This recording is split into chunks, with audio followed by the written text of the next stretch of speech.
Vendredi 1er novembre de l'an 2019, bonne fête de Toussaint à toute la communauté catholique du monde entier. Bienvenue à ce rendez-vous de 19h sur ESAE Télévision. Les députés de la 8e législature ont adopté au petit matin de ce vendredi 1er novembre 2019 la loi numéro 2019-32 portant révision de la Constitution du 11 décembre 1990 par 83 voix pour, 0 contre et 0 abstention. Les détails dans un instant. Le réseau ouest africain pour l'édification de la paix au Bénin, membre béninois du West Africa Network for Peace Building, WANEP, a effectué dans la soirée de ce mardi 29 octobre un bilan de ses activités afin de lancer la prospective face aux enjeux de la paix de l'heure. La communauté chrétienne catholique célèbre en ce jour la fête de Toussaint.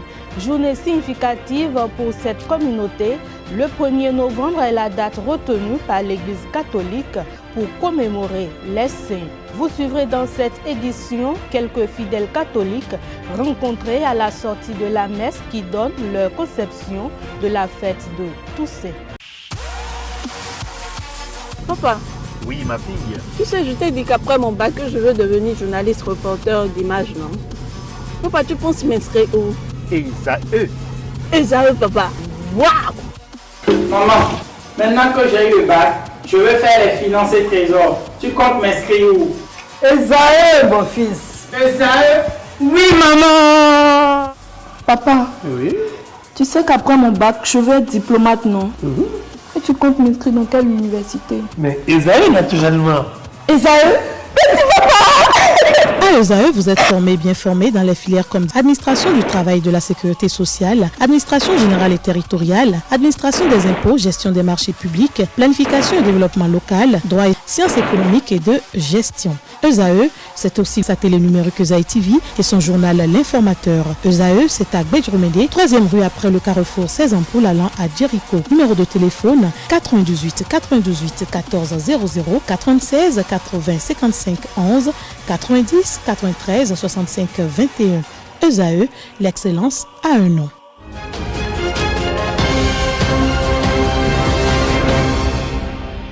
Bonsoir si vous nous recevez. Les députés de la 8e législature ont adopté au petit matin de ce vendredi 1er novembre 2019 la loi numéro 2019-32 portant révision de la Constitution du 11 décembre 1990 par 83 voix pour, 0 contre et 0 abstention.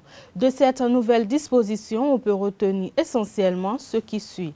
Le président de la République ne peut faire plus de 2 mandats dans sa vie. Les députés ne pourront plus accéder 3 mandats. La suppression de la peine de mort, la constitutionnalisation de la Cour des comptes, l'organisation des élections générales pour 2026 qui implique que le mandat des élus locaux, communaux et municipaux qui seront désignés aux élections communale de 2020 va courir jusqu'à 2026. Les députés de la 8e législature vont rester en place jusqu'à la fin de leur mandat actuel de 4 ans. Et ceux qui seront élus en 2023 auront un mandat transitoire de 3 ans qui prendra fin avec les premières élections générales programmées pour 2026. Le parrainage des candidatures pour ce qui concerne les élections présidentielles à compter de 2021 et l'instauration du ticket présidentiel président et vice-président. Il faut noter que les députés ont adopté un peu plus tôt dans la journée du jeudi la loi portant amnistie des faits criminels, délictuels et contraventionnels en République du Bénin lors des élections législatives d'avril 2019. La proposition de loi portant révision de la loi fondamentale initiée par le député Augustin Aronvoye-Blas est consécutive au dialogue politique initié par le président de la République, Patrice Talon, pour décrisper le climat sociopolitique vicié par les violences électorales et préélectorales d'avril, mai et juin 2019. Une initiative qui a relancé le débat sur l'intérêt et l'opportunité de la révision de la Constitution béninoise. Pour Fred Adriano Huenou, il ne s'agit pas d'une révision de la Constitution, mais plutôt d'un amendement à la Constitution béninoise. Pour plus d'explications, je vous invite à suivre Fred Adriano Huenou au micro d'Abdelkader Achirou. Merci beaucoup, Monsieur Achirou. Voyez-vous ce que nous appelons révision de la Constitution dans notre pays et qui est dirigée par un certain nombre de personnes, intellectuels et acteurs politiques comme un crime capital, peut être appelé sous d'autres amendements. Lorsque je me réfère à la plus grande démocratie, et celle que nous adulons tous, qui est la démocratie américaine, qui est la démocratie la plus importante de l'ère moderne, la Constitution américaine, qui date de 1787, a déjà connu à la date d'aujourd'hui 27 amendements.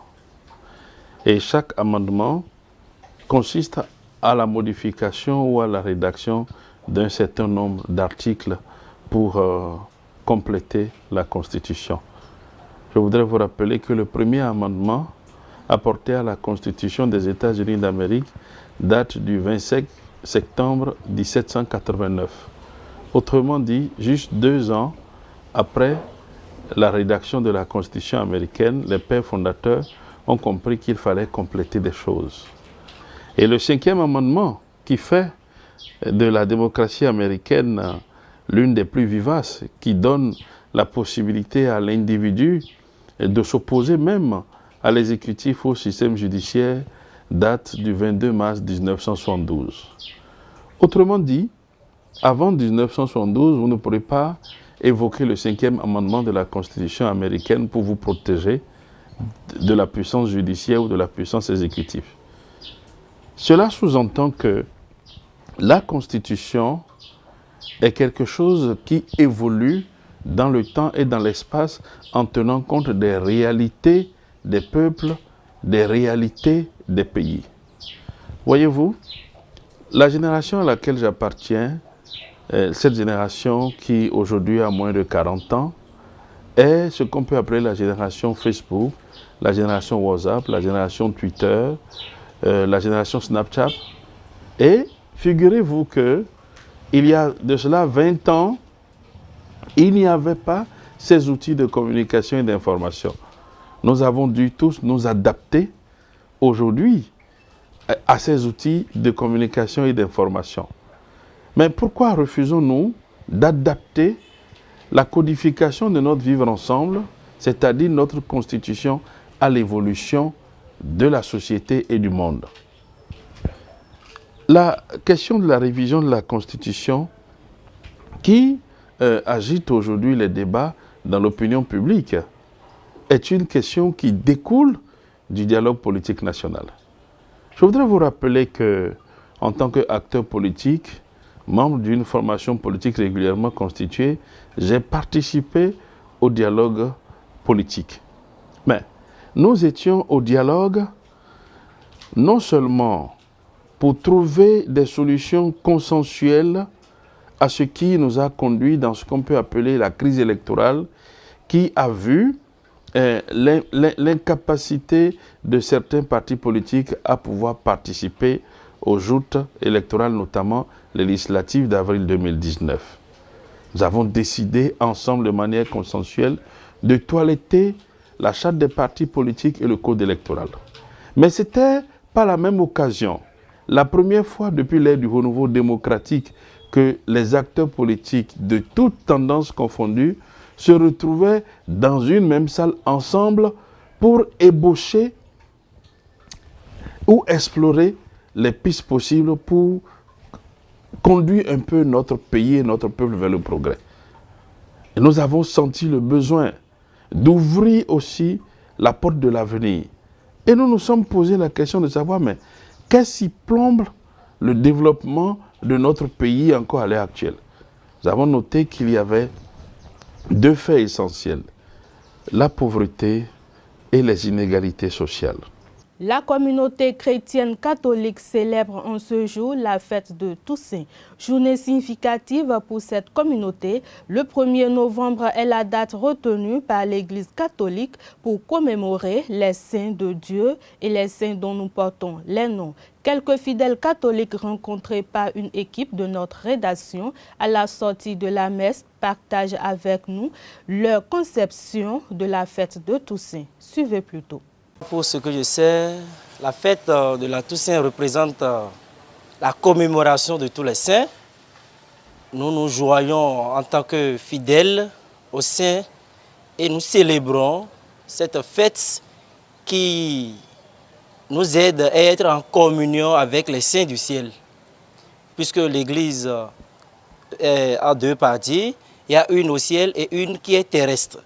Donc, pour être en communion avec les saints, nous célébrons cette fête pour dire que nous sommes en union avec eux et aussi des saints. Et un jour, nous participerons aussi au festin du royaume des cieux. Pour moi, la Toussaint, comme cela s'entend, tous saints, tous les saints.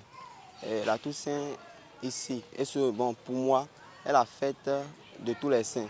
Le jour où nous commémorons tous ceux-là qui, d'une manière ou d'une autre, ont été reconnus en tant que saints de par leur vie sur cette terre par l'Église catholique romaine. Tous ceux-là qui ont été béatifiés et canonisés par le pape. Par exemple, quand nous allons prendre le dernier de ces saints, selon notre Église, Saint Paul VI, oui, si je ne me trompe pas, Saint Paul VI, qui a été tout récemment reconnu saint, béatifié, canonisé, comme on le dit dans notre jargon ici, par le pape François tout récemment. Donc la Toussaint est la fête de tous les saints. La Toussaint aussi, la fête de tout le monde, de tout fidèle. Parce que déjà, en tant que fidèle, lorsque vous faites le baptême, vous êtes déjà, comment je dirais, vous faites déjà un pas vers la sainteté. Maintenant à vous de tendre vers cette sainteté-là. Et aussi nous portons le nom d'un saint. Donc, déjà que tu portes le nom d'un saint, je ne dirais pas que tu es saint, mais bon, en ce jour, tu pourras te glorifier et te dire que toi aussi tu es en fête.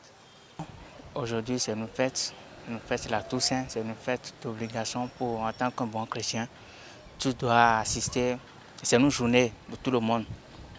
Étant tous donné que Dieu nous a donné naissance, il a mis un sang sur nous et à chaque moment il faut appeler le saint. Et lui-même, il a dit dans ses béatitudes, heureux, heureux, heureux. Il a dit, les béatitudes sont au nombre de 8.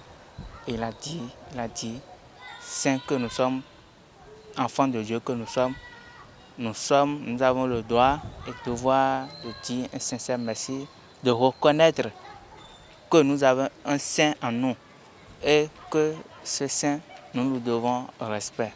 Et nous devons aussi penser à nos saints qui ne sont plus parmi nous, à tous ceux qui ne sont plus parmi nous, de prier pour eux aussi, étant donné que la journée de demain est leur journée. Nous devons prier pour eux aussi parce que Dieu même l'a dit dans la prière que la nourriture des défunts, c'est la prière. Rappelons que la Toussaint est une fête catholique célébrée le 1er novembre, au cours de laquelle l'Église catholique latine honore tous les saints connus et inconnus. La célébration liturgique commence le soir du 31 octobre et se termine à la fin du 1er novembre. Elle précède d'un jour la commémoration des fidèles défunts dont la solennité a été officiellement fixée au 2 novembre.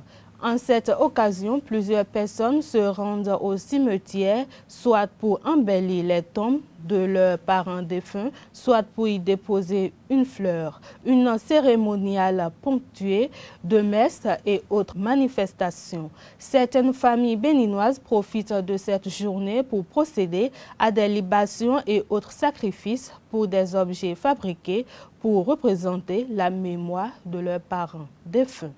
Caractérisé par un multipartisme intégral, le système partisan béninois a commencé à montrer ses limites après 28 ans de démocratie. C'est pour donner un nouveau souffle à l'animation de la vie politique béninoise que la 7e législature a adopté à une majorité exprimée une nouvelle charte des partis politiques.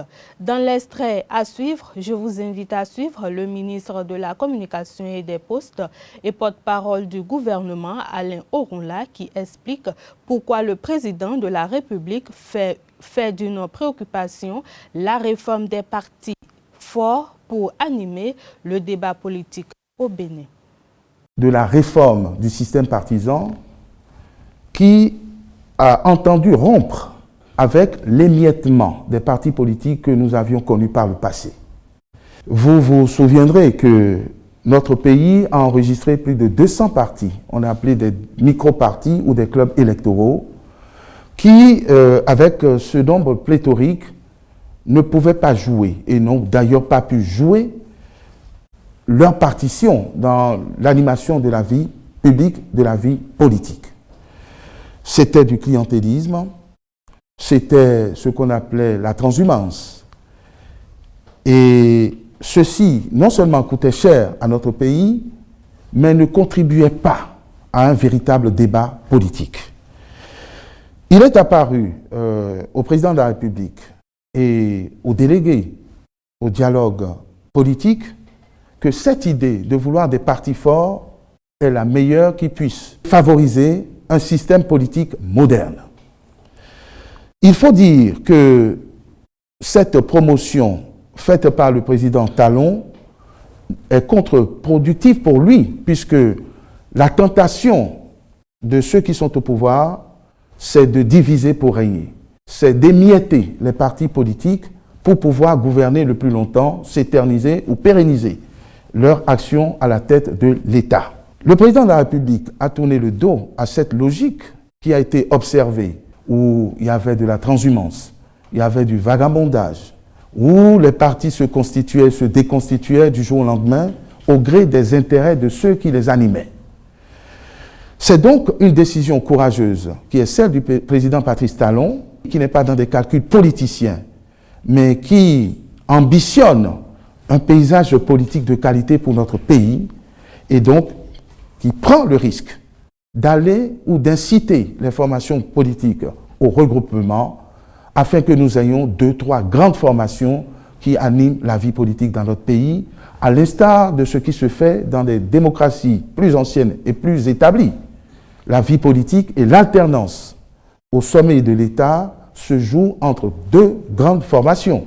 Donc, nous qui sommes de petits pays avec des ressources très limitées, n'avons aucun intérêt, n'avons même pas les moyens d'alimenter de petits partis. Et donc il faut saluer le leadership du président de la République qui non seulement veut des grands blocs, pas forcément acquis à sa cause, mais souhaite que d'autres formations politiques puissent se regrouper en autant de blocs de l'opposition pour un débat plus animé, plus intéressant. Donc sachez que cette idée qui lui tient tant à cœur l'est parce que les Béninois lui tiennent à cœur et qui voudraient un paysage politique de qualité. La séance hebdomadaire du Conseil des ministres s'est tenue le mercredi 30 octobre 2019 sous la présidence effective du président de la République, chef de l'État et chef du gouvernement, Patrice Talon. Au cours de ce conclave gouvernemental de haute portée,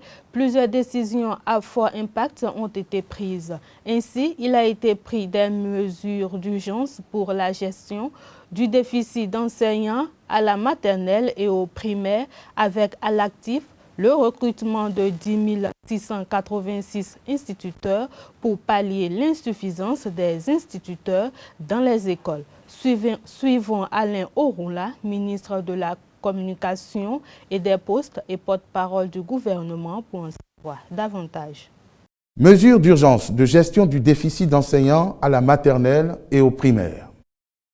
Le gouvernement poursuit l'assainissement du secteur de l'éducation, confronté, entre autres, à un déficit chronique du personnel enseignant. En vue d'un règlement durable de cette situation et aux fins d'assurer un meilleur encadrement des apprenants, une base de données des aspirants au métier d'enseignant a été constituée. En apportant une solution d'appoint à la même préoccupation dans le secondaire, le Conseil des ministres avait, le 11 septembre 2019, décidé qu'une solution similaire soit également appliquée au sous-secteur du primaire et de la maternelle. Du rapport du comité mis en place à cet effet, il se dégage un déficit de 9 095 enseignants au primaire et de 1 068 animateurs à la maternelle. Prenant en compte l'effectif de ceux qui, d'ici 2022, seront appelés à faire valoir leur droit à une pension de retraite, ainsi que les besoins induits par l'augmentation potentielle du nombre d'apprenants, le déficit en enseignants s'établira à 18 140. Pour le compte de l'année scolaire 2019-2020, les besoins spécifiques à la prise en charge optimale de cet écart se chiffrent à 10 686 enseignants.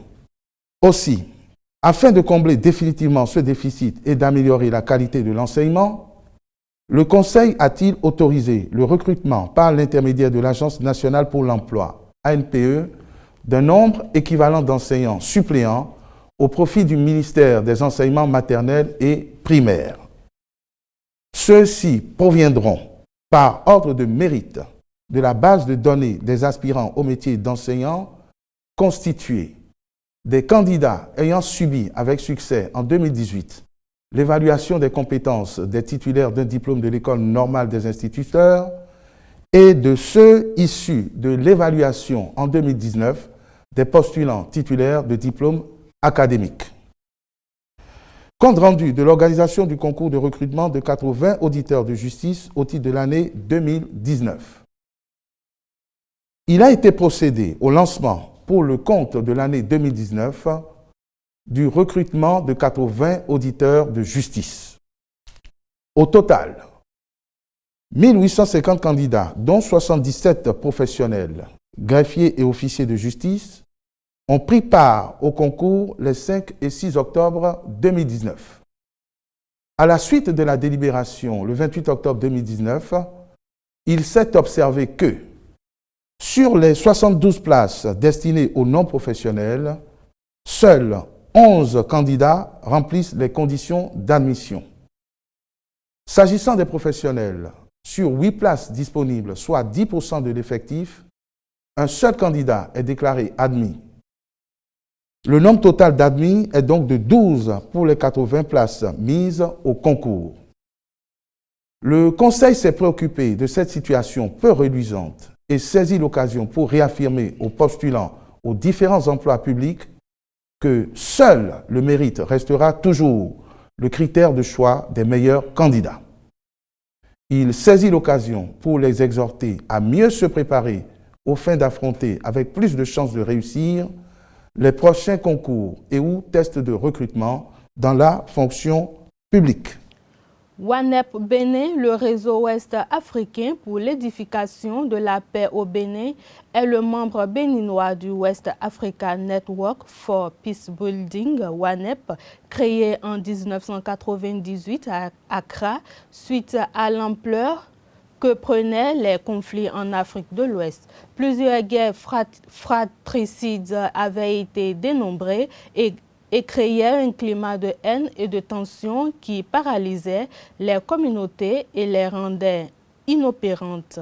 Après 20 ans d'existence sous-régionale et 15 années d'activité au Bénin, ce réseau a effectué dans la soirée de ce mardi 29 novembre bilan de ses activités afin de lancer la prospective face aux enjeux de paix de l'heure.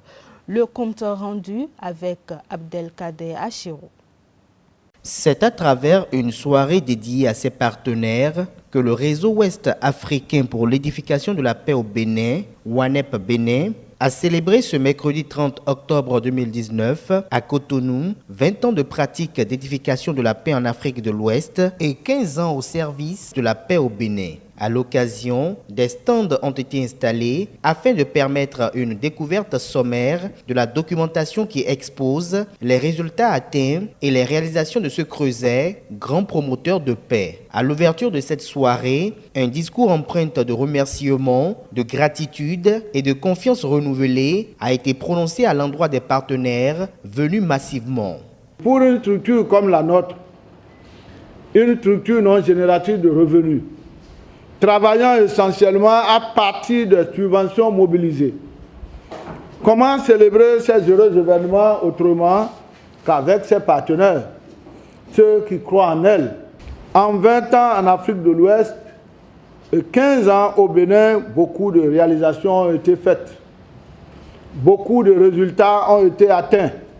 Un film documentaire d'une vingtaine de minutes sur les actions de WANEP dans le cadre de ses 20 ans a été projeté. Rappelons que West Africa Network for Peace Building, WANEP, est créé en 1998 à Accra suite à l'ampleur que prenaient les conflits en Afrique de l'Ouest. À la suite de ce film, l'assistance a eu droit à une capsule introductive sur le thème « Financement et durabilité des initiatives d'édification de la paix et de prévention des conflits au Bénin » afin de recueillir les recommandations et orientations des partenaires sur cette problématique.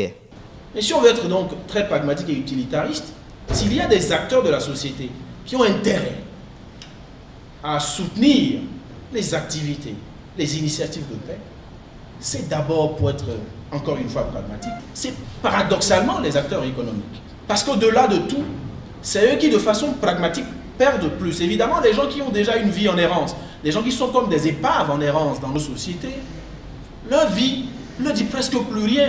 Quelqu'un qui a 40 ans, qui n'a jamais rien obtenu de la société, qui n'espère absolument rien, sa vie ne lui dit presque plus rien. Beaucoup d'entre nous sont comme ça. Et comme dit Achille Mbembe, en Afrique, chacun meurt comme il peut. Comme à de pareilles circonstances, une animation culturelle assez expressive sur la célébration a été effective. Cette animation culturelle, présentée par Conart, a porté sur les contributions de WANEP Bénin. Et ce n'est pas seulement avec les étudiants. Le jour, je les ai accompagnés jusqu'à Boum, dans un village très loin. Ils ont parlé avec les éleveurs, les paysans. Oh non, c'était formidable. Je vous jure. C'était sur leur affaire de transhumance où ils tuaient les gens en désordre. Mais donc tu veux me dire que... Je te dis, ce jour, les paysans, ils ont mangé ensemble. Ils ont mangé ensemble. Donc le bœuf peut aller manger tranquillement dans un champ et puis il va plus avoir de machette et puis toutes ces choses-là. C'est fini. C'est ça. Dans quel pays il est dit qu'un bœuf doit aller manger dans le champ de quelqu'un de quoi là, on est là.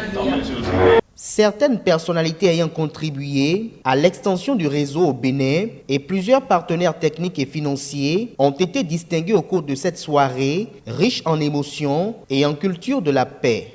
À tous, je dis merci et je souhaite bon retour et rendez-vous dans quelques années pour les 20 ans de WANEP. Vive l'édification et la promotion de la paix au Bénin et en Afrique. Vive WANEP Bénin. Ce journal a été préparé par l'ensemble de la rédaction. Merci à toute l'équipe technique. Passez un excellent week-end en compagnie de nos programmes sur les www.ezaetv.bg. Bonsoir.